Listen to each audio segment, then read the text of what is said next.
Don't play with it, don't be dishonest. Ay, still not understanding. Hey everyone, welcome back to my channel.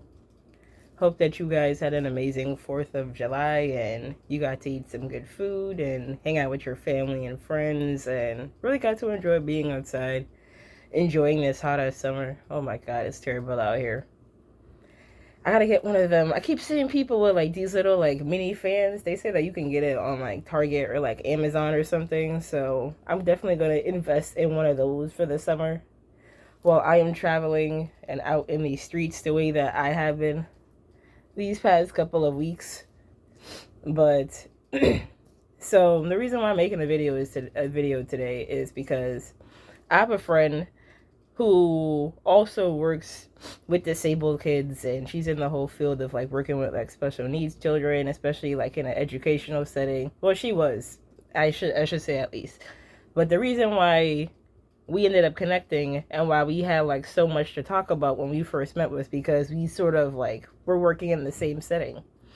And so she also runs a nonprofit organization where she throws events and all these different things that highlight special needs kids and their creativity and like poetry and painting and stuff like that. Just really create a really creative space for them. And I always thought that it was really dope.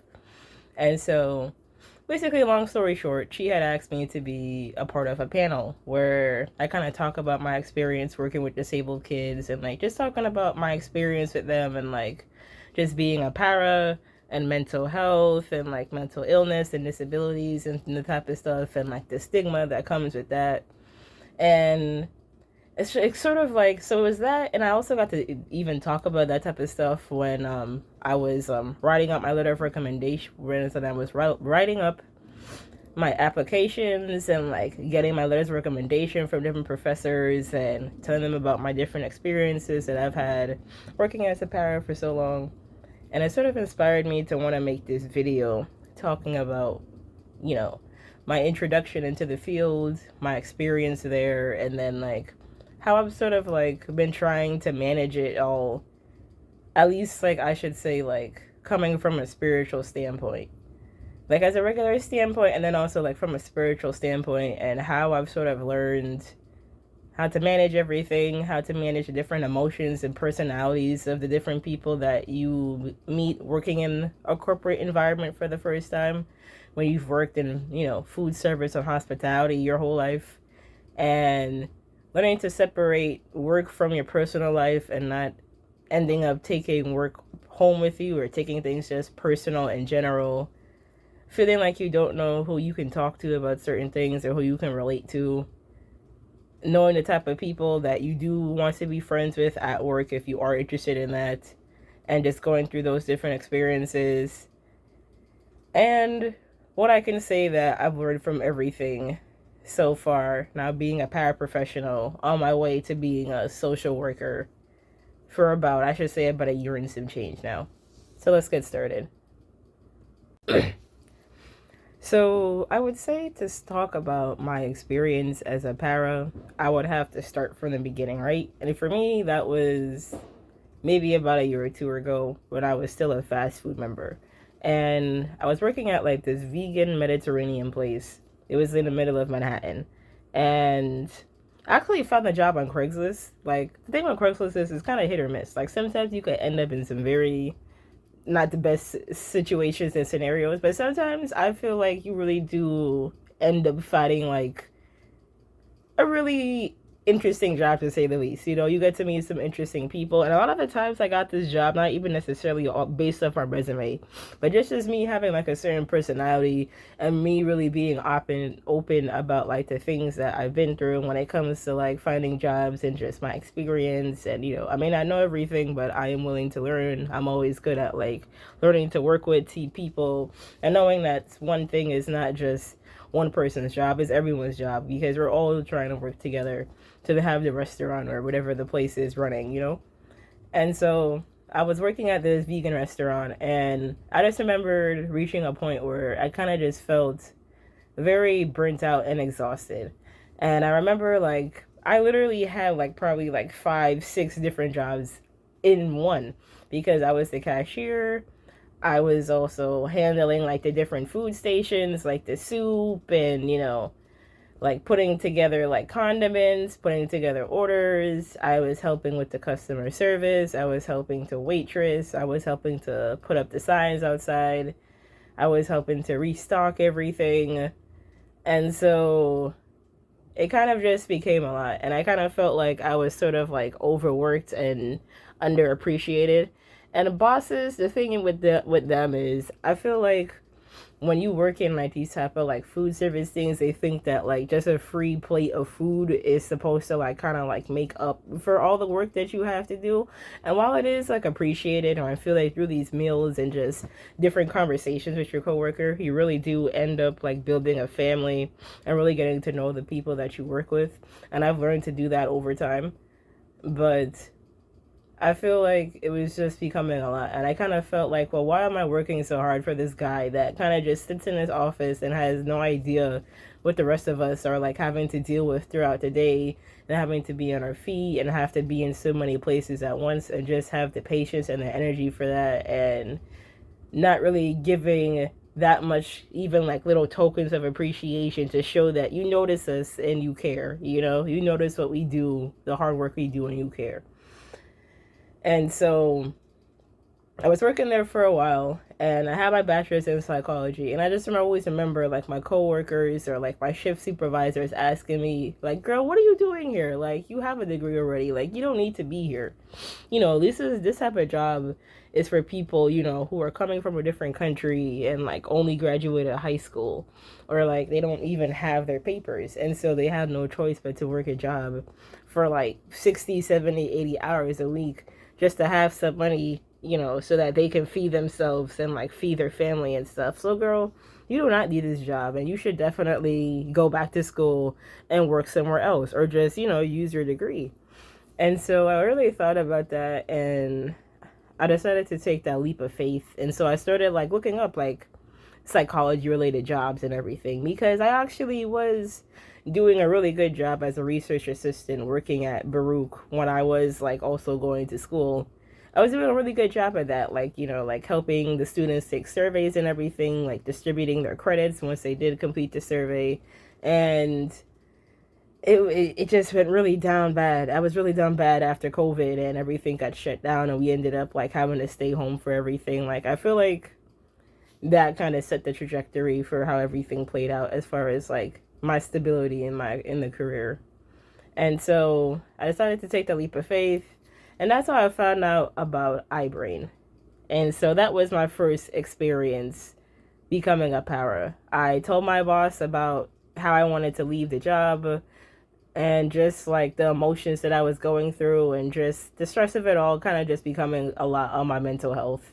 I wasn't really even looking forward to coming into my shifts anymore, and just having to deal with people and like their attitudes, and just it was just becoming a lot. And I wanted to like sort of like focus on myself and try and elevate myself in some sort of way. And so he was really surprised, but he kind of understood. He didn't try to like bribe me with like a raise or anything. He was just like, hey, I understand, and there's no hard feelings, and sometimes you have to do what's best for yourself and what's best for your growth. And he wished me the best of luck. I gave him like a 2-week notice, and he gave me a good reference towards the job. And this is how my start at iBrain happened. Okay, so let's get into iHope. Oof, so many red flags, so little time. So, I don't even know where to begin. Okay, so they reached out back to me. They said that they were interested in me coming in for an interview. So, I remember I showed up there, and I had an interview with a girl named Tiffany. I remember her very vividly because she was the same girl who fired me. So, hired and fired. What a cycle. Like, what a circle of life for real. All within 1 month. And so, honestly, Like, I know how people say that, like, you can get, like, bad vibes from, like, an interview or something to see, like, how the job will potentially go. But I never got any bad vibes from the interview. I never, like, had a bad feeling that something was going to happen. Sometimes I wish that I did have, like, sometimes I wish that I did have, like, a third sense to know. But, hey, you can't really control these things. And so the interview was perfectly fine. I told her about how I didn't really have any experience necessarily as a paraprofessional, but I was willing to learn. I was willing to take whatever training that I had to, and with any medical training or like licenses that I needed to. And it really did connect about like my story and everything about like going into psychology and like taking that leap of faith, going from fast food into doing something that, you know, was actually going to be fulfilling towards my life. And she really seemed to like really connect with me on that. And she gave me a tour of the school and everything, and like the gym and like the different classrooms and the different students that I'd be working at, you know, like the usual of having this type of job. And so I ended up getting it. I got the contract, and I remember like it saying that like you didn't get paid for like a month, which kind of always stood out to me. 'Cause I never had a job that didn't pay, that you got the job but they didn't give you any money for so long. And so you kind of basically was for free. You're basically working for free in a sense for 1 month, and kind of still having to feed yourself and find the money for travel and everything.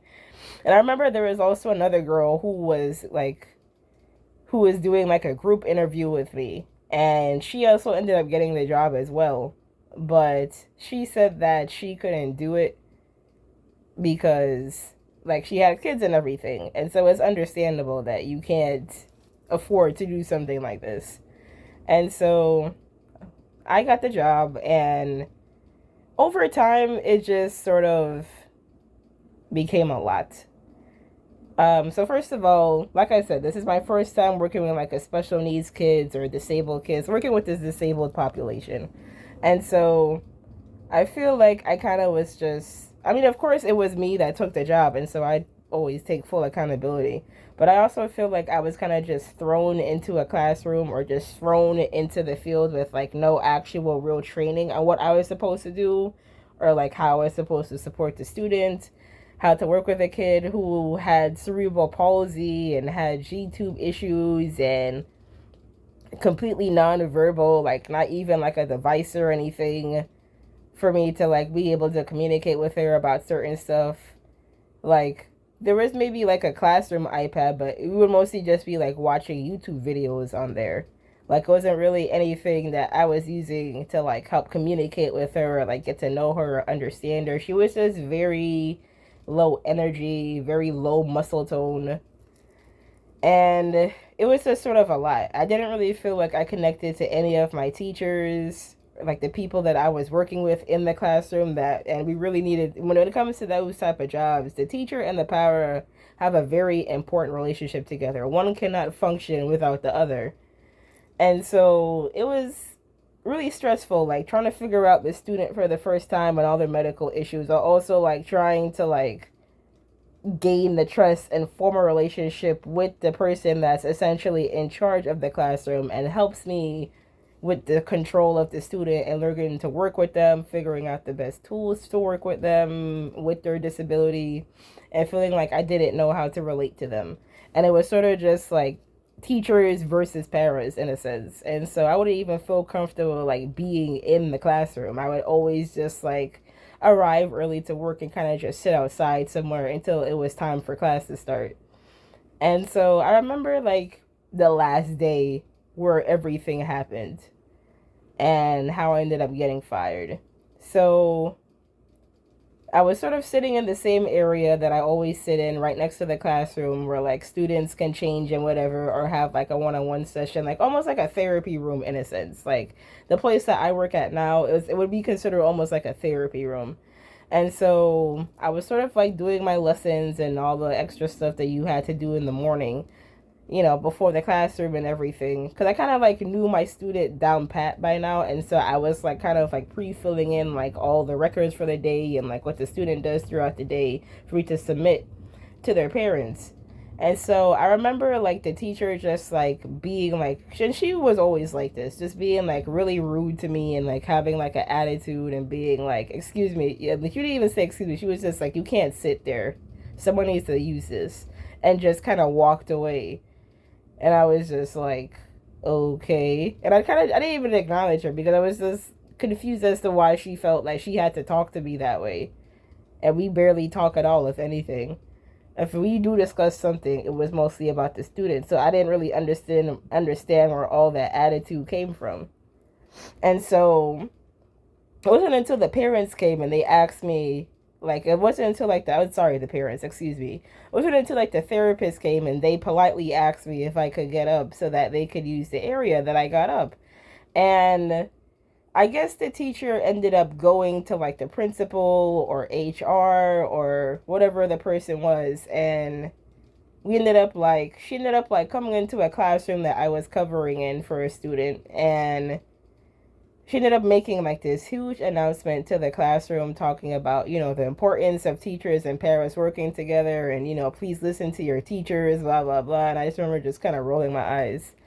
And so there came a point like a little bit after that they had come to me, one of the Tiffany, the same girl who I said that during that I had my initial interview with, she kind of asked me if I could see her at the end of the day. And I was just like, I mean, I could just see you now, like I'm not really doing anything. And I guess I didn't just put two and two together to see what was going on, but she was like, no, I could wait until the end of the day. We just need to talk to you about something. And I was just like, okay. So I was telling people what happened, and I guess that they had a bit more common sense and intuition than I did, because they kind of knew that like the end was near and I probably was not going to be here the next day. And so I ended up having the meeting. I walked into the room. It was just me and Tiffany and like another girl from HR that I didn't really recognize. I think she's the one that gave me the tour of the school, but I never really had much interaction with her. And so I'm sitting down and they have like this big stack of paper in front of me. Sort of like, I guess, and it said exit interview. And I was just like, oh, okay. So I see that's what's happening. And so basically what ended up happening was they ended up giving me like a rundown of everything that happened and like all the different instances as to why I was being let go. Like they were talking about the situation with the teacher, and they brought up the fact that I was always on my laptop. And I guess they were saying that like I was on my phone and I would be on the internet on like Zillow and all these different websites. And I just remember just sitting there wondering where all of this was coming from. Because I was just like, well, I'm on my laptop because I'm filling out the paperwork that you guys asked me to do throughout the day, so that I'm not scrambling to do it at the end of the day while we're supposed to getting the student ready to leave. And I never really was on my phone for anything except to probably like ask a teacher or ask like a parent a question about something. And then I was wondering where they got the idea that, I guess because of the Wi-Fi that I was using at the school, I guess they were also able to see like what websites that I was using. And so I was just confused because I was just like, well, when I am on my laptop, I'm mostly just using the website that's needed to fill out the paperwork and maybe like Google or something. I was never on a real estate website or something else. So I just felt like they were just like coming up with different reasons as to why they were letting me go. Just coming up with like reasons out of nowhere. And so I signed the thing. I ended up being escorted out the building. And I was just also confused as to like, so you guys wait until the end of the day to fire me? Why not just the beginning of the day? Like, and so I ended up like calling my boyfriend at the time and just being like really telling him what happened. And I was just honestly in shock. And so I got home, and I think that's when like everything kind of settled in for me and I broke down. I definitely remember breaking down crying, because I think this was just like, it was just so much happening in a short amount of time. Because I actually had now that I remember, I had two para jobs. I was at one school in the Bronx, but that only lasted like a week. Now this is my second parrot job that I've attempted to keep, and I was only there for like a month. And then I was getting fired, so I was at one school for only a week. I was at this school for only a month, and they're already firing me. And so at this point, I'm just over it. Like, my mental cannot take it anymore, and I am just over it. And I remember just getting home and seeing my mom and her asking me what I was doing home, because it's now the next morning. And she was asking me what I was still doing home and if I wasn't going to work. And I remember just like kind of just sobbing down in front of her. Okay, so like I said, my mom sees me. She's wondering why is it that, like why is it that I'm still home? I'm supposed to be at work. And so like I said, I remember I just ended up like sort of like busting down crying, like sobbing. Like I think that was honestly like the first time that she had seen me cry before, for real. I always like try to like hide my emotions and stuff like that. I didn't really felt like I'll be taken seriously, or like I would be told that like I'm kind of just maybe just being too sensitive or overreacting. And so I remember like just kind of breaking down in front of her because, like I said, remember this is like my second big girl job now that I've gotten fired from, and I just keep going through like these different trials and tribulations for me to, every time I think that I'm taking a step forward and I'm finally going in the right direction, I kind of just get knocked down like 10 steps back. And so I'm explaining all this to my mom, and she was just, my mom has always been like a lot more like realistic and logical compared to me, who was kind of like, I guess, to my own detriment, a bit more emotional. And so I remember her just being like, I mean, like, what exactly happened? Like, and I explained to her what happened with like the teacher and everything, and like her coming to me with attitude, I felt like, and then like them just firing me at the end of the day. And she was just like, well, every corporation, like every job has rules that you have to follow. And if not, that they will find someone else that will follow those rules. And she kind of just reminded me that, like, unfortunately, like when it comes to just jobs and just like, having to work with capitalism in general, everyone is replaceable, no matter how good of a person you are, no matter how good of a worker you can be. And that truly is unfortunate, but it's very true. And she kind of like, in a sense, like gave me she empathized with me about what I was going through, but she kind of just like gave me a reality check in a sense. And so we hugged for a bit. We talked about like what exactly my next steps would be. And then she sort of like encouraged me to like take like a week or two to like kind of just like heal and reflect, think about like what exactly you learned from this that you would carry to your next job, and then just keep applying, because I can't just sit at home, and be depressed about everything. I have to keep looking for a job and, looking for income. And so when I was, fully ready, and I finally like kind of healed and moved on from everything that happened, and I got all the documentation that I needed from like my old job and everything, that's when I started applying to another parrot job. And that's how I found out about iBrain. About iHope. And that's where I've been now for about a year or two. And I will tell you about the iHope interview, because that was a very interesting experience.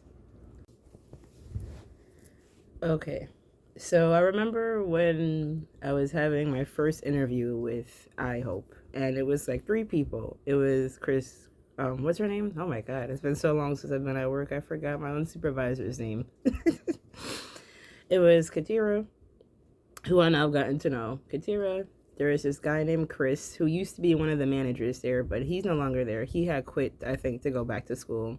And there was Maxine. Maxine was like the principal. She was like, I think, the assistant principal or something.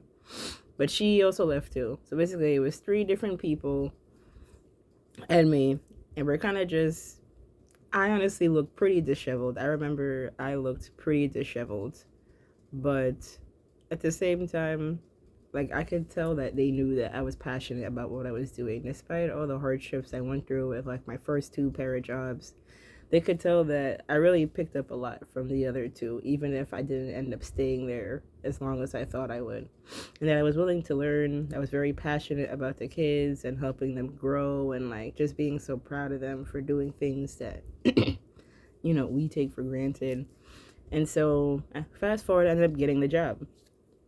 I had to fill out like all this paperwork and medical stuff, and had to go to the HR building to have them sign some things. So it was a pretty lengthy process.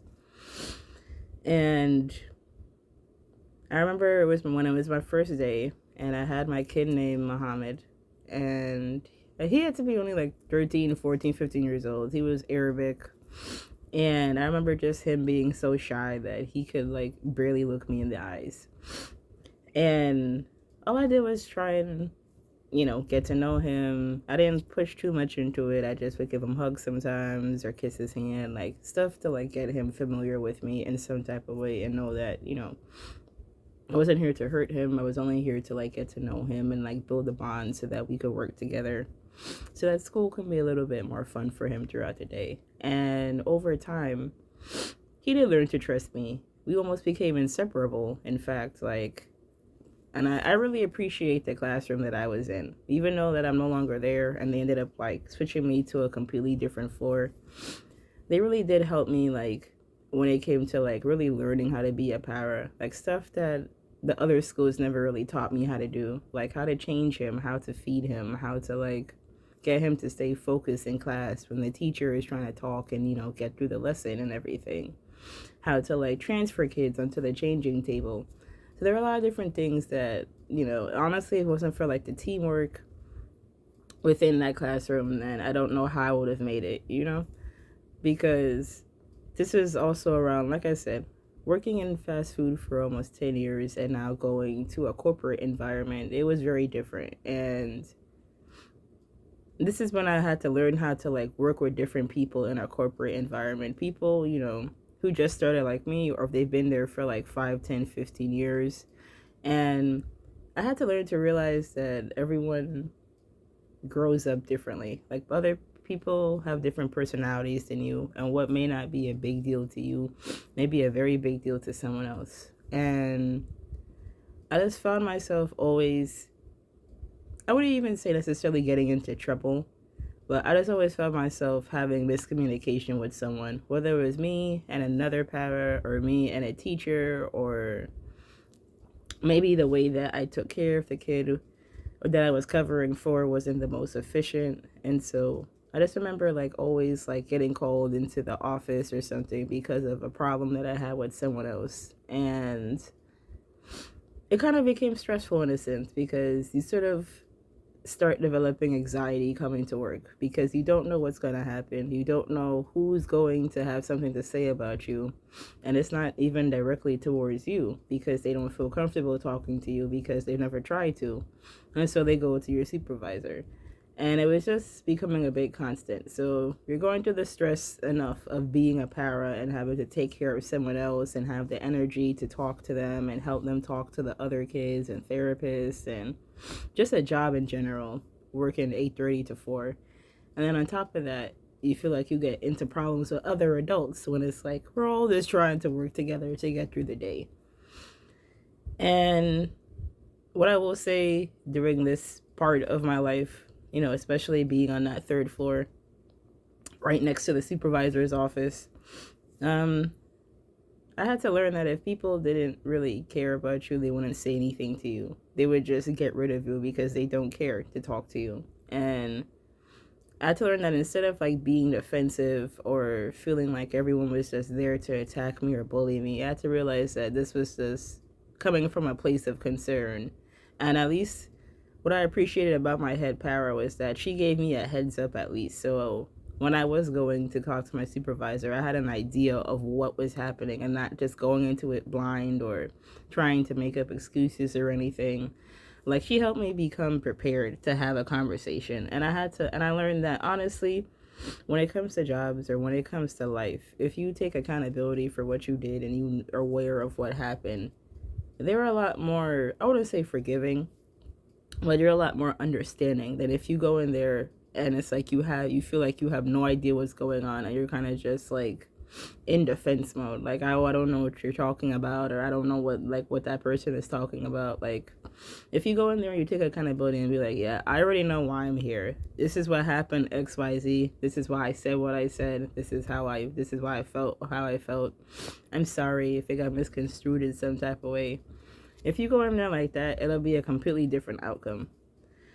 And so I was with my student for about a year, and there are a lot of ups, there are a lot of downs. Sometimes his parents would forget his lunch, and I would have to basically walk 10-20 minutes to like a halal cart to buy him lunch and everything, and they would have to send in the money, or my teacher would have to use her own money and get it back the next day. There'd be times where he had an accident and he didn't have any extra clothes. Like, it became very stressful to talk with the parents. And then the travel para is a completely different story for another time. And he just I'm going to make a story. I'm going to make a story time about that. I'm not normally like a story time girly, but I'm going to make a story time girly. A story time about just the travel para of my old student in itself, and the friendship, and how that's led to boundary issues, and say knowing that it's okay to have your boundaries. And if you don't feel comfortable doing something, then you shouldn't have to, just to make someone else happy and whatever their standards of friendships are, and trying to control the people around them. But we're going to make a separate story time about that. But I was in Muhammad for about a year, and it was amazing. I honestly knew this kid like the back of my hand. I almost became like his big sister in a sense. He couldn't even do therapies without me. Like, he'd always be calling me to come and sit down with him while he's doing his therapies, and they would have to send me away so that he could focus on his work. And so, fast forward,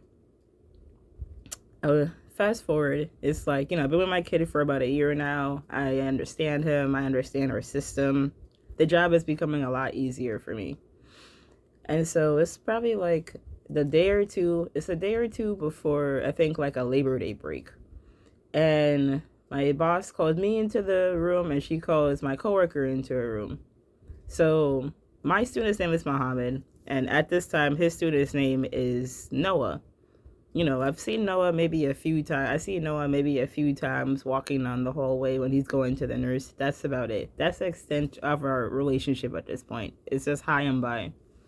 So Katira pulls both of us to the side. And then that's when she reveals to us that basically, essentially, we are switching kids. We're switching students. So now I will have Noah, the kid who I only say hi and bye to. And he will now have Muhammad.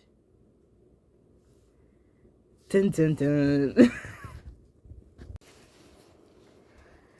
So it was a big surprise to me when I've been with this student for about a year now, and I finally have a sense of consistency and knowing what's going on around me, and feeling like, I have like a good community around me, a good team that, like, when things happen or when I am misunderstood, they just gave me like a sense of peace and understanding in such a chaotic work environment. So I was with this kid for about a year, and then the supervisor pulls us to the side, and it's like, yeah, we're going to basically switch you guys now. And I remember just being very confused and asking, like, was it something that happened, or was my behavior with him seen as inappropriate, or did people feel like I had bad intentions when it came to Muhammad? Because people did notice how close him and I were, and how he would barely do his therapies or go through class without like talking to me in some type of way or getting me to participate. And I remember, like, even my supervisor having to pull me to the side about that and being like, hey, like, the hugs and stuff like that, like, kind of tone it down, because you don't want to there's nothing wrong with it, but we don't want to give parents the wrong impression. And so I thought I had something to do with that. But she was like, no, it's only because of, I guess, his religion. Like, him being from a Muslim background, and them having more respect, for men than women. And I guess it was always seen at the end that he would have a male para and not a female. And so I guess now is the time.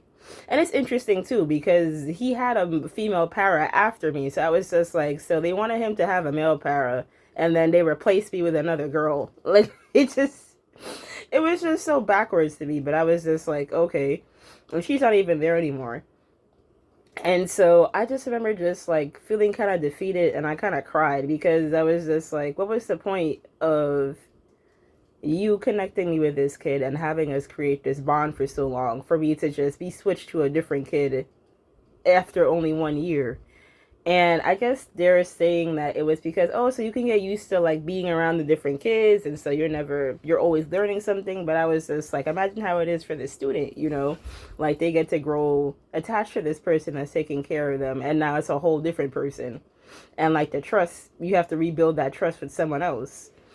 And so I didn't really show the emotions on my face, but everything kind of came down when I got home. Same thing as when I got fired from, iBrain. And I just kind of felt defeated. I felt like things were just out of my control. And I didn't like that. I don't really like when things are out of my control or I don't really know what's going on.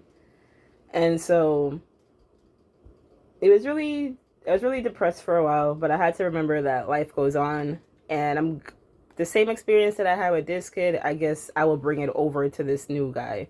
And so I talked to this old para and just had him like basically write me like a bunch of like notes and like things that I can like use to learn about Noah, my new student, like his likes, his dislikes, how he is a person, like any medical issues or anything.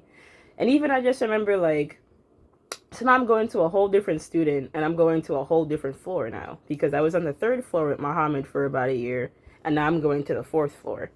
And so it was just like a whole big change, and I'm now around like all these different directors and teachers and supervisors of teachers and all these like really important people. I don't know where I am, and I'm kind of just in a whole new world all over again. And I even remember when we had like our first initial meeting before like the start of me on the fourth floor, and they were asking me about Noah, and I was just like, I don't know. I don't know anything about him. I kind of was just thrown up here. And I meet Noah. He's very different from Muhammad. First of all, he's about 3 times his size. Very, very heavy. He has to be like around 6 feet tall. And he's nonverbal. Because the kid that I had before Muhammad, he could speak. But this kid is nonverbal. And he speaks through like a something called like a Toby. Which is basically just like a mini computer, I guess, like a mini computer with the back, if that makes sense. And it's like an iPad and then like an old school computer combined into one. And so he's 3 times Muhammad's size. He's nonverbal. He only eats through a G tube versus my old student who ate by mouth. And he had to be taken to the nurse maybe 4 times a day. So 2 times like in the morning / afternoon, and then 2 times at the end of the day once that ran out. And so it was that. And then there was also like all these like emotional mood swings. Like he would come in happy and then he would just start crying out of nowhere or getting frustrated. And I didn't know what was the problem because I didn't know the kid, And so I would just be frustrated myself because, you're tired and you're going through all these changes. And I was trying to get to know the parent also too at this time. I was trying to get to know the parent and like have her tell me about, because who knows, a kid better than their own mom or their own dad. And so I'm trying to get in contact with the parents so that I can like try and get to know him and everything to help me help you. And I just felt like she was just like, oh, he's just pretty chill. Like she wasn't really giving me any information to help me with. And it seemed like, in a sense, like she also was kind of frustrated by like the change that happened with like being with her son being with Dwayne for about a year and now just being given to me when it's like I had no control over it either, so we're both kind of confused and don't know what to do, and I felt like she was taking her frustrations out on me all the time because I'd be trying to like communicate with her, like maybe I thought that he was sick one time, or I thought that it would be best to put on an extra diaper at the end of the day so that he doesn't have an accident. And she would just like be really frustrated at me and write like all these like obnoxious like large letters in the book, or she would be talking to like our social worker instead of just talking to me, which is the whole point of the notebook. I'm trying to just talk to you and take care of your kid. I'm just trying to do my job, and you're making it a lot more difficult than it needs to be. And I understand like being overprotective of your kid, especially one with a disability. But at this point, I just felt like she was just taking her frustrations out on me. And like she wouldn't speak to me there. So I was also going through the same thing of people not speaking to me directly and talking to someone else instead of just talking to me. And so there was a lot of these frustrations going on. And it was the same problem that I had on the third floor with on the fourth floor. Like people miscommunicating with me or feeling like I wasn't doing what they asked me to do of them, or someone getting offended by something that I said, or me not being given the proper tools to take care of another student that's not mine, but then getting upset because I don't know what the student likes or how the student eats, or I started getting like literal anxiety coming to work. Like I didn't even want to clock it anymore because I'm just like, well, I'm going to go in there and it's going to be understaffed and we're not going to have enough resources to do this. And I'm going to have to try and cover 3-4 kids at once. And someone's going to get mad at me about something, or I'm going to get called into the office for something that could have easily been solved if the person just talked to me themselves. Like, I didn't even really look forward to going to work anymore. And the whole reason why I enjoy this job was because of the kids, you know. I had never been around this population before, so it was amazing to like really watch them grow and like just find such happiness coming to school and being around their classmates and learning about math and colors and how to write their name and businesses and like exercising. Like they really look going on trips. Like a lot of the reasons why us paras, especially, or us just working in the education field in general, why we end up staying even though the system is not the best, is because of the kids and just their laughter and their love and us feeling like we're making a difference in their lives. And so it just became a lot. And also, I didn't really feel comfortable talking to like my head para. So the head para in a classroom where I work is like the person who kind of like is in charge of everything in the classroom. So she's the one that gives us our lunch schedule. She's the one that covers for other kids when you go to lunch. Like basically they're like just the head person in charge, and they help to help things in the classroom run smoothly. And so I didn't really feel comfortable talking to her a lot about what was going on because her and I had a problem before in the past where I kind of felt like she got me involved in drama, and then she didn't really understand why is it that I kind of like distance myself from her. You know, because I feel like when you work in a corporate environment, people do certain things and you're not expected to have like a human reaction that you would have anywhere else. And so it just became a lot. And I don't know what happened over time. I think this is when I really started like getting more into therapy and just speaking to my mentor about certain things. And also I became a lot closer to my supervisor because, and I had always felt this way, that like even though like we were on like two different levels, like I was just a para, she was like a whole para supervisor, like at the end of the day we both know how hard this field is and we both just wanted to keep our jobs and get through the day. And so this around this time is when I felt like I kind of let my guard down a little bit around her, and I would just talk to her about my frustrations, about my personal life, about feeling like everyone was just always just attacking me whenever I came here, and I was just maybe too nice of a person, and that's why they felt like they could talk to me any certain type of way. It was just very different than how I was on the third floor. And I think over time, and just going through these experiences and learning to be more vulnerable with certain people, I kind of just learned that I am a good employee. I learned that to have, well, not only that, but to also have more confidence within myself. I learned to have more confidence within myself because I realized that like a lot of the situations I was getting into was because I didn't learn to think before I spoke. I didn't learn to just observe a classroom and understand certain personalities and just, you know, if you have any questions, then just ask them. But overall, kind of just sit and just observe. I needed to learn how to do that. I needed to learn not to like, I wouldn't say not take things so personally, but like learn that like you can't make up rules in a job and then because that will bring up made up problems in a sense. When you make up rules, you kind of make up problems. And certain things is not the job's fault why you're in trouble or this happened or that happened. It's because you weren't thinking about the consequences. You know, you weren't thinking about what could happen after or how it would affect you and other people.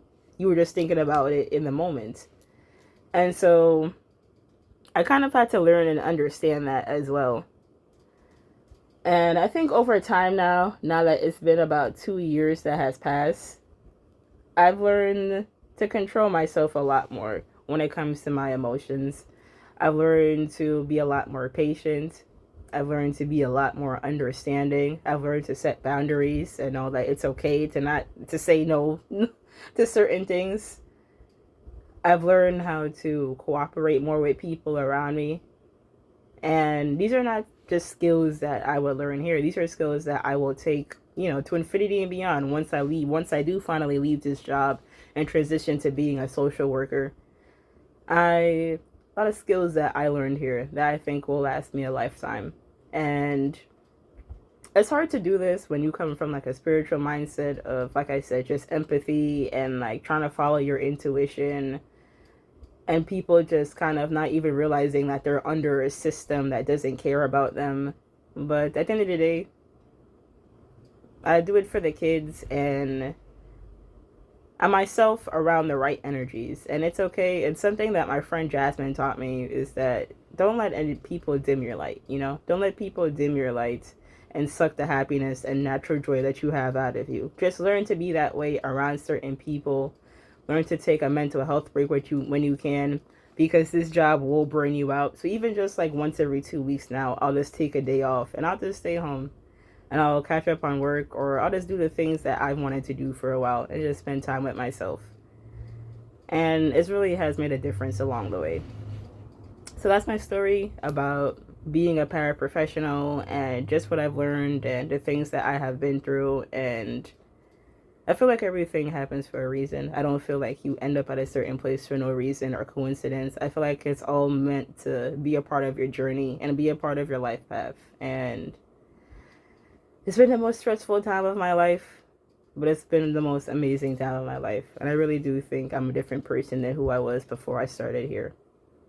Hope you guys have an amazing day and stay tuned for the next video.